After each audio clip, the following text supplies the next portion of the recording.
প্রিয় ভিউয়ার্স, দেখেন বাসমতি চালের বিরিয়ানি বানাবো। বাসমতি চালকে হাফ সিদ্ধ করে নিয়েছি। দেখেন দেখেন মাংসটাকে ভেজে নিয়েছি সব মশলা দিয়ে, বিরিয়ানি মশলা দিয়ে মাংসকে ভেজে নিয়েছি। দেখেন মুরগির মাংস দিয়ে দিছি এক লেয়ার। এখন বাসমতি ভাত দিব, এরপর পেঁয়াজ বেরেস্তা দিব। ভেজে নিয়েছি, বেরেস্তা করে নিয়েছি। গাইস দেখেন, প্রথমে হাঁড়ি নিয়েছি, হাঁড়িতে বাসমতি চাউল দিছি, এরপর আলুরে ভেজে রাখছি যে এগুলো দিয়ে দিছি। প্রথম লেয়ার করছি।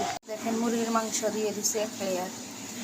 এখন বাসমতি ভাত দিব, এরপর পেঁয়াজ বেরেস্তা দিব। পেঁয়াজ দেখেন, এখন পেঁয়াজ বেরেস্তা দিয়ে দিছি। এখন তাওয়াতে বসে দিব। দেখেন সব কিছু কমপ্লিট হয়ে গেছে। বিরিয়ানি রান্না করতেছি, চিকেন বিরিয়ানি।